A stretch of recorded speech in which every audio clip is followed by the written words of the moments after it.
Hi, and welcome back to Guff Stuff Weekly Podcast. I'm Javan, and I have with me today Connor. You might recognize him from one of the previous episodes, or if we release this first, you might recognize him in the next episode. Either way, Connor. I'm Connor. You can find me at Blood Red Sakura at twitch.tv. And I love fighting games. And that's what we're talking about today, is fighting games. So, Connor is our resident expert on fighting games, so to speak. So let's just go ahead and dive right in. What is a fighting game? From my understanding, it's basically like 2+ people trying to whittle down health bars, and whoever's health reaches 0 is the loser, and You're close. right like, and that's the general idea. That's my surface knowledge of fighting games. Yeah, so like fighting games tend to boil down to, because there's a bunch of different genres of fighting games, 1v1, 2v2 style combat, where you are responsible for a single character, and there's kind of a division along how the camera plays a role that subdivides the genre. But the most popular, well, second most popular now, but the one that everybody's heard about is 2D fighters, and that's Street Fighter, Mortal Kombat, Guilty Gear. I grew up with Mortal Kombat and the original Tekken, the 2D Tekken on the PlayStation and the Super Nintendo. So I remember playing those a lot as a kid, and which is interesting, right? Because they're let me regather my thoughts. Which is interesting because Street Fighter 2 kind of started modern fighting games. It was the first game to introduce combos, supers, specials, and kind of the special inputs that we still use today. And you and I are a little bit too young to have experienced kind of the explosion of Street Fighter, but we're at exactly the age that experienced the explosion in Tekken and Mortal Kombat on consoles. Okay. So it's very interesting. You can subdivide fighting game players based upon when they got into fighting games, right? A common trope currently is saying you're an 09er. Street Fighter 4 came out in 2009 and had a huge explosion in popularity, basically reinvented the modern fighting game community. And so when you say you're an 09er, you are telling them, I've been around for about 12 years, basically. Okay. But I know people that started with Street Fighter 2 on arcade cabinet. They've been playing since, was it 92 or something like that? Okay. Since the 90s, basically. They've been playing fighting games. With the progenitor of modern fighting games. I want to backtrack a little bit now. You mentioned combos, supers, and finishers. Was that what it was? Special moves. Special moves. Okay. So my base knowledge is when I played Tekken, I'd just mash buttons, and sometimes my character would do this really cool thing where he'd flip up in the air and body slam somebody. And I'm like, wow, I don't know how to do that. And I try to replicate it, and I'd get it about 50% of the time. Because back then there wasn't any menu to see. You had to figure it out on your own. Yeah, you just had to figure it out. It's very inaccessible. One of the downfalls of fighting games is that they are pretty inaccessible even now, and there's been a lot of work put into making them more accessible. Mm-hmm. You still need that community factor. So let's talk about combos and supers and all that fun stuff. What is a combo at its base? So at its base level, a combo is basically hitting your opponent with multiple attacks where they cannot get out of it. Okay. So Tekken is a pretty good example. If you press, it's called 1-1-2, so it'd be left punch, right punch, I believe. For most characters, that's a combo. If the first two hit, the third one will also hit. Okay, and there's no way to react to it. Like if you're in a combo string, you can't just block and get out of it. Okay. Right. You're in what's called, to not get too technical, you're in what's called hit stun, and so long as you're hit again before your hit stun ends, you will continue to be comboed. Okay. So let's move on to the next level then. From combos, where do you go next? Well, you probably combos is step 2. Okay, what's step 1 then? Step 1 is you hit the buttons. Okay. Well, okay. That's which you were already at. That's the easiest thing is you just start hitting the buttons. But once you understand what hitting a button does, you can start to add directional inputs to the buttons in a lot of games. So like in Guilty Gear, for example, forward plus punch is always a specific kind of move, and you start to recognize those patterns within characters. From there, or even recognizing the move that the character is doing so that you can do it on command. From there, you kind of go into special moves, which require like a special input. Everybody knows Hadouken and Shoryuken, right? Oh, that's like Those the are done. fireballs and. Yep, Okay. fireball and uppercut. Okay. And fireball is done by down, forward, and a punch button. So on an arcade stick, you wind up holding the arcade stick down, rolling it to forward, and when you get to forward, you press the punch button. Okay. That's a special input. That's kind of like we're starting to do cool things. Yeah, that's where I'm doing like where I'm fighting somebody in my level, and I again throw out a fireball. I'm like, oh, that was cool. How do I do that? And then I'm sitting there for 5 minutes trying to figure it out and give up. Exactly. Okay. And then from there you have combos, right? So a lot of times you can combo into those special moves, and they grant favorable situations a lot more so than just hitting with a single button, right? Okay. And that's when we start to get into the territory of a game plan. Like, I'm going to knock my opponent down, and then I'm going to do something while they can't move, in order to present them with an unfair situation or a situation that favors me. Right, you try to gain your advantage, so to speak. Right. To relate to our other listeners, this would be like in Magic the Gathering of having an extra card in hand or drawing extra cards, or in Dungeons and Dragons, getting an extra attack. It's giving you extra resources, more than your opponent has, to advance your state within the game. It's to continue applying your game plan to your opponent. Okay. From there, you have supers, and supers are the flashy things. They're combo finishers. So that's like the executions in Mortal Kombat and stuff like that. Kind of. Executions are their own thing. They're like a match. They're kind of a BM, right? You execute somebody because you beat the hell out of them. Yeah, I like the Liu Kang where he drops the arcade machine on people. Yep. Yeah, they're kind of just a fun, haha, you got smoked. Like, they're more of a taunt. But like a finisher would be like, if you've ever seen Ryu throw, like, it zooms in on his face and it throws a huge fireball where he says Metsu Hadouken, that's a super. Okay, so that's a super. And it usually consumes some sort of gauge or resource or something like that. You give up something in order to use it, where specials, normals, command normals, those are all just yours to have and apply as you like. And now that gauge, that meter that fills up, is that by hitting the opponent, or is it timed, or is it any combination? Depends on the game. Okay. So different fighting games have different mechanics. In Street Fighter, it usually comes from blocking, or hitting, or attacking your opponent. That'll build the gauge by varying amounts. In Guilty Gear, it comes from moving forward, and then you get bonuses to that gauge for attacking and things like that. And it ranges from super complex to it just fills up over time. It really depends on the game. Okay. A couple other things I want to talk about, because we're kind of on like the base mechanics that are shared between a lot of fighting games. I want to continue on this vein of thought. There's parrying in some fighting games, right? Yeah. And it's the slickest shit.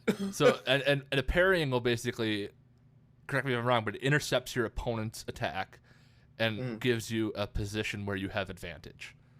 Right. Without getting into like frames or recovery or things like that, parry usually gives you a window in which, if you successfully parry, you are left very advantageous against your opponent. Like, you can do a lot more before they can recover and do anything else. The network of options that opens up is much larger than just from from neutral, from what you call neutral, which is just two people standing. Right. If you're able to parry someone, you're inflicting mental damage, right? Because if you parry someone, like, wow, this guy's really good. Yeah. Like, I can't believe he just did that, because you're incurring, instead of taking the defensive option to just hold down back or your block button or whatever, you are taking an offensive stance to say, nah, that move don't cut it here. Yeah. You're saying, I smell what you're cooking, and I'm so good, I'm going to disregard your offense. I don't care. I'm about to style on you. Cool. The other baseline mechanic that I see in a lot of games is like a grab option or a grapple option. Yeah. Is that pretty common in most games? Oh, absolutely. So, kind of the core offense in fighting games is you have strike, block, throw, and they form a little triangle. Strikes, like punches, kicks, they're beaten by blocking.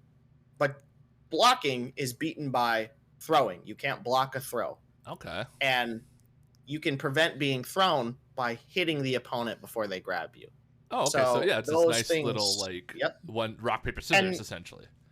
exactly. And different games will interject their own subsystems into that, right? Like command grabs is one that's really common.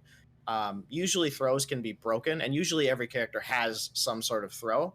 But grapplers are characters that specifically throw. That's their game plan. That's what they want to do. And they have things called command grabs that require like a special input, like a half circle back or something like that. And you can't break those. So in order to defeat that, you have to strike them before they throw you.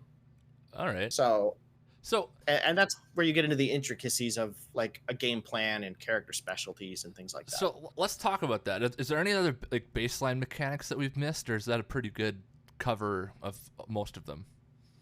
Well, the obvious one is that you have an HP bar usually, and Yep. when that goes to 0, you lose. And there's usually a timer, and when that goes to 0, you lose. Unless you're playing something like Smash, where your HP bar kind of works in reverse. The more you take hits, the more likely you are, the farther you will fly when you get hit, and Right. if you hit the sides, you die. But let's take the. I think the next logical step here in the discussion is to talk about characters and game plans within games. And before we get into anything specific, like any specific games or anything like that, because I really like this baseline foundation. This feels really substance filled for me. So let's you talk have about characters and character archetypes and specializations. absolutely. So, like, you have your basic character. They're often called shotos. So, like Ryu, Ken, they're jack of all trades. They're not particularly good at anything, but they have a tool in their toolkit for every situation. Right? Okay. They're not very specialized. They're very like situation friendly. You're always going to have something you can be doing, but it will almost never be the best in any given situation. Right, but you're and trading. they're called shotos. You're trading that, mile deep for a mile wide, essentially. Right, exactly. Like you're a presence on the screen at all ranges. You have pressure. You have some sort of mix up, which we don't have to get into right now. Then you have grapplers, which are kind of the opposite of that. Unless they are right next to you, they don't have a lot to be doing. Their job is to work in to be right next to you in order to throw you. They're going to try and grab you constantly. And the one and do that comes huge to damage my with that mind grab. that I've seen the most of is Potemkin from Guilty Gear. I'm surprised you didn't say Zangief, but yeah. No, I mean Potemkin's a great Zangief, yes, example. but I mean if we want to stick with Street Fighter, yeah, we can. But the one that jumps to me is Potemkin. That guy is like the quintessential grappler in my mind, and I don't even know much about fighting games. I just know, that guy's a grappler. We can talk about Potemkin. So Potemkin has a move called Potemkin Buster, and it is a command grab with relatively short range, but it does massive amounts of damage. So he uses that move to threaten you when he's close, to get you to do things like jump, which he has options to beat. So what he's going to do is get in your face, work his way into your face, and then play rock, paper, scissors with you. And if you're wrong, you die. Okay.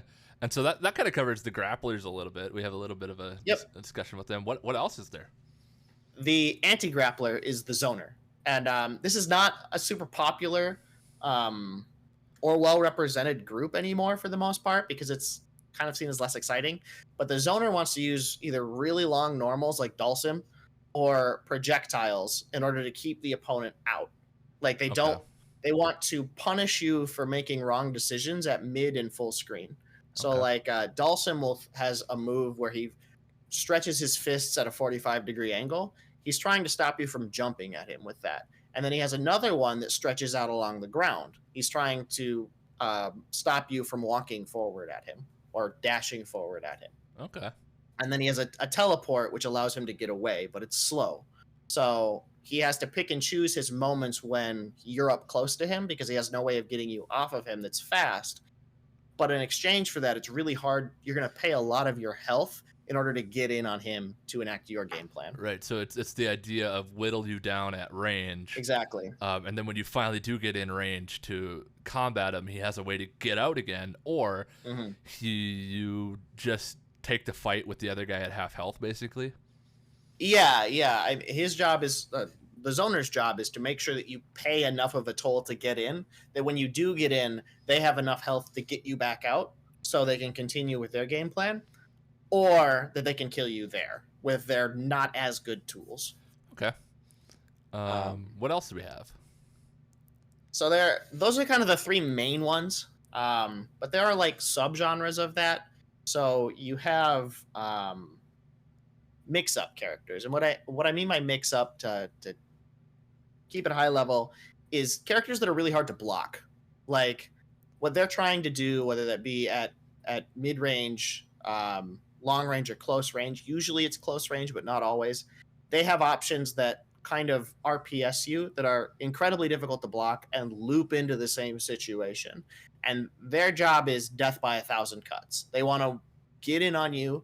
They want to knock you down, and they want you to never return to having your game plan. They just want to loop you to death. Okay. So it's kind of the way to just.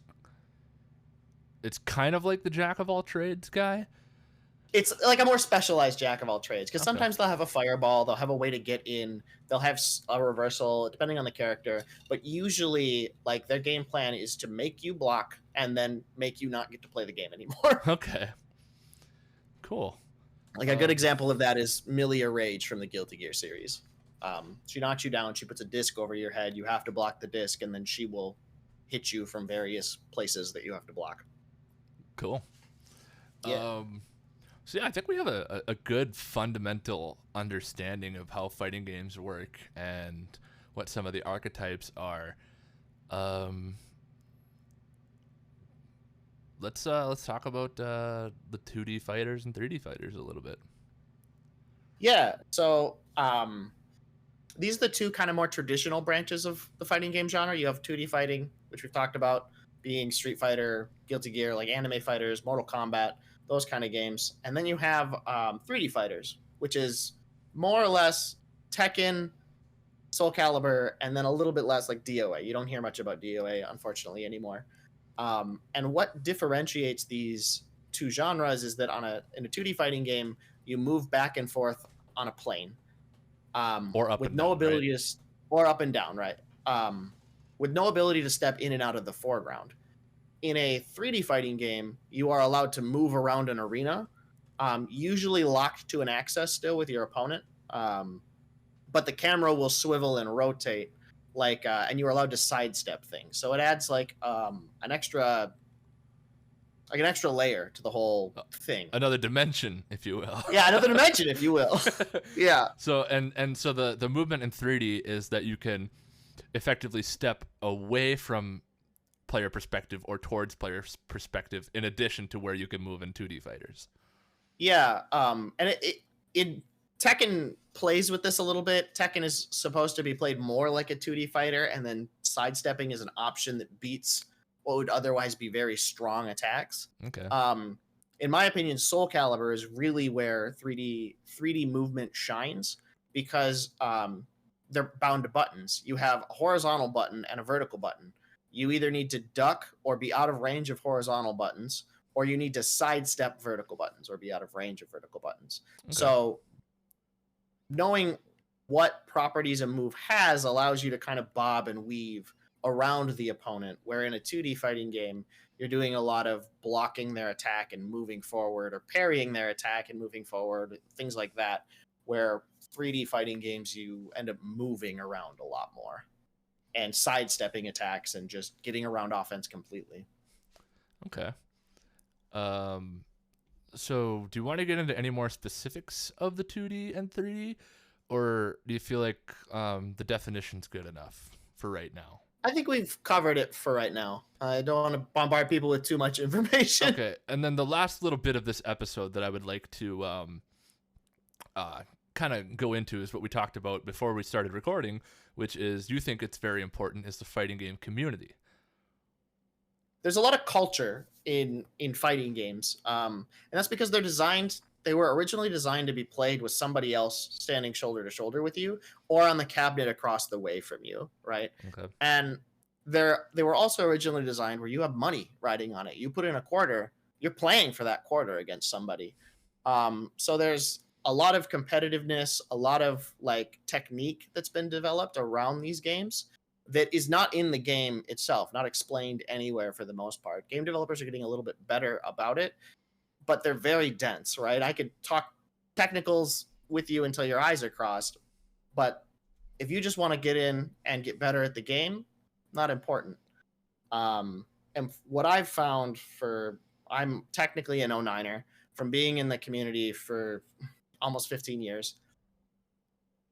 It is so much more fun to sit with somebody, even if they're a total stranger, and play the game with them because you laugh, you ask questions, you get involved in the culture, and it's a lot easier to improve and to have fun with something when there's a real person sitting next to you. It's one of the last genres that I feel really benefits from kind of that oral tradition of like, hey, you have to do this to beat that, right? Or I'm just going to take your money all day. Yeah, and that kind of this is kind of interesting because it ties into some of the previous episodes we've done on virtual gaming versus in-person gaming, specifically with Magic and Dungeons and Dragons.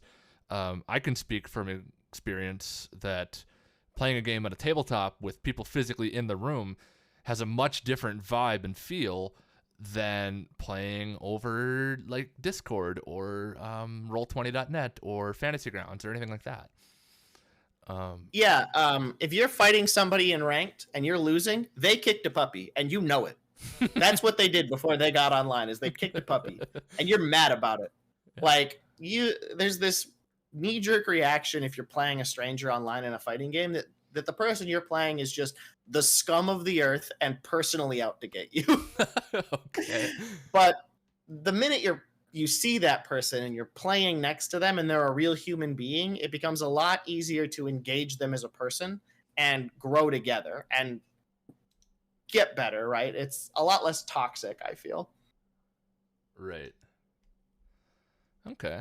And then we also talked a little bit earlier in our laying our framework for this podcast that and you touched on it a little bit here previously, is that the entry to fighting games is quite difficult. Like there's a lot to learn and it's hard to master, but getting into a community and playing with people in real life, it's much easier to communicate ideas and learn from people who are better than you.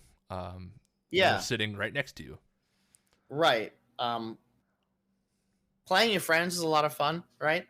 But you always find with fighting games and with really any competitive game versus game that one friend kind of cracks the code and gets a lot better, and then it's not fun for anybody else anymore. And it's no different for fighting games. You get that one friend who's just better, and then they don't improve because they're just beating your ass, and you don't improve because you're just getting your ass beat, and neither of you knows enough to be able to communicate why this is happening. So having a community where you have other players who are a lot more well versed or better at communicating or like know these mechanics to talk you through this really helps with reinforced learning. Like you're no longer just like smashing buttons. You are smashing buttons. If anybody's heard me play, I am definitely smashing buttons. When you sit in Discord, I can hear just click, click, click, click, click, click on your fight box. But you're building out a decision tree and you're playing against that other person's knowledge and decision tree. And I think that's a lot of fun. I come from a wrestling background where it's one-on-one. You're checking their knowledge of wrestling against your knowledge of wrestling and physique. There's kind of a one-to-one with fighting games where you're checking their knowledge of the game as well as their execution and their game plan, right? How are they going to execute? What are they going to do? What options are they creating? And you're doing it at light speed, like as fast as you can go. Yeah, and that's one thing I think that's really separates the fighting games from like even like an RTS, like some of the other stuff we talked about. Like we talk about I think RTS players are nuts. I think they're way more execution right but gods than fighting game players. But the decision making you do from like a turn-based strategy, you have all the time in the world to think about your decision. Right. And then you get to RTS and it's like, okay, well you got to make that decision pretty dang quickly and have a well-versed game plan. And then, you can go even further from there and say like, well, FPS, first-person shooters, you have to have an even faster reaction time. I guess like my general gut feeling is like the fighting games are kind of like the fastest twitch response because it's just happening so quickly. It's all in frames of seconds, essentially. So I love talking about this. I think the misconception is that you are reacting in fighting games all the time, just pure reactions, and that's not really the case. Well, I feel like fighting games are very precise. Like you have 4 frames in 60 frames in a single second to react to this thing. You're doing it with a lot of surrounding context, right? Mhm. Say Jam, who's a really good like fighting game creator, talks about this. It's managing your mental stack. At any given point, a player has X amount of options at their disposal, right? And it might be a lot of options, but they're likely to use a few. And so really you're only looking for a few options, and you need to know how to react to those few options. Um, so as long as you're able to manage that mental stack in that context, you're not so much reacting to the raw move as the context in which it is involved in. And I'll give you an example. In fighting games, in 2D fighting games, you hold down back to block low. Lows are really fast, so you can't react to them. So that's why you hold down block to be blocking lows at all times. Overheads, which you have to stand to block, tend to be slow or reactable. Um, and so whenever you block a low or a move that you know can go into that overhead, you know immediately I have to look for that overhead. So really, you're only looking for 2 things and only reacting to one because you're already holding down back. So So when you're in a fighting game, you're almost working off of a truth table. kind of, yeah. It's From- a decision tree, Yeah, basically. right. And then like you can eliminate certain options from that Mhm. decision tree based on characters and game plans What they've and shown, what yeah, they've shown what and the stuff like character's capable of, what situation you're currently in, and what they've shown you. And that's where that third one is where great players really shine. and Is they're able to pick up on what they're able to play the player playing the character as opposed to just playing the character. And that's where you get into some crazy stuff. It's called Yomi. It's kind of like reading the room, basically. so there's this really cool concept in Magic the Gathering, and it's basically the idea of known information. And if Mhm. you and I are playing a game and my deck can do this thing, but I can beat you without even doing that thing, I don't do that thing at all. Because that's Mhm. in our next game, you have that information that I can do that. Mhm. And it sounds to Yeah. me like fighting games, that's kind of what's going on here, is that you're withholding information sometimes at this high level Yeah. that you're talking about, so that let's say you get into the next match and they're like, okay, I know what his game plan is, I'm going to do this. And then they switch it up completely and they have this whole new avenue of things to attack you with.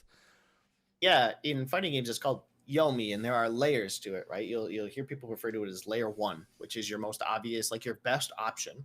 And then if they start blocking your best option or countering your best option, you go to layer 2, and then you flip flop between layer 1 and layer 2, mixing it up so that your opponent can't really catch on and respond correctly.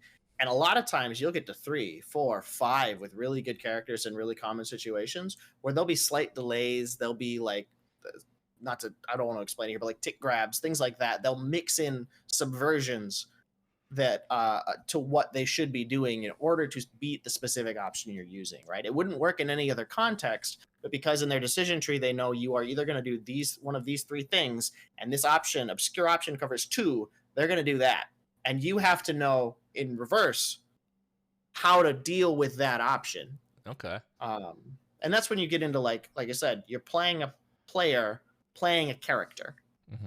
I'm a dude playing a dude disguised as another dude. Right. Well, it's almost like playing somebody playing a deck. It's the exact same thing, Mhm. right? Are they gonna bluff? Are they gonna withhold information? Are they gonna keep their ace for the final game, or are they just gonna go all out right away and try to overwhelm you, right? And you can kind of gauge that.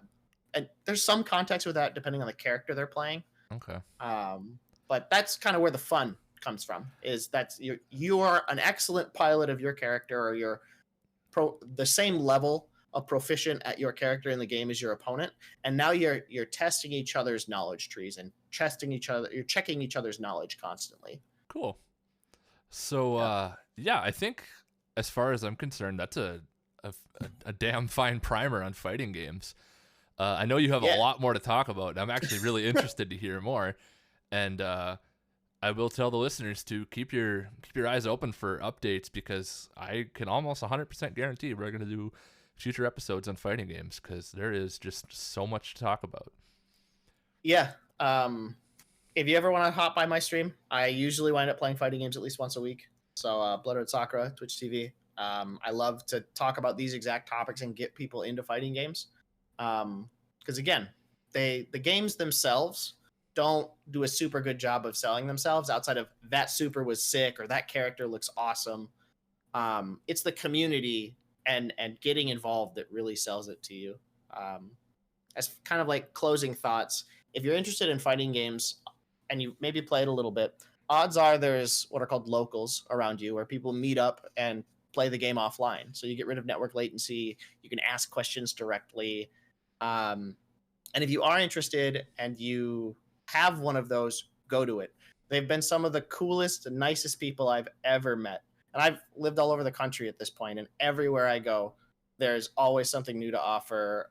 When I lived in Tucson, we would go to a bar and close down the bar on a random Tuesday with a bunch of setups all over the bar stools. Like, you get into the wildest stuff. I was at a tournament in Baton Rouge weekend before last, and it was just in a tech park. The guy worked there, and he was just like, "Yeah, my boss said it's fine." Nice. So like, we just had to be let in by retinal scanner. Wow. That's Yeah. cool. So like, if it's something you think looks cool, if it's something you're already into and don't know where to go with it, find a locals. They'd love to have you, I'm sure. All right, cool. Well, thank you for being on the episode, and to everybody listening, we'll catch you in the next episode. Thanks again.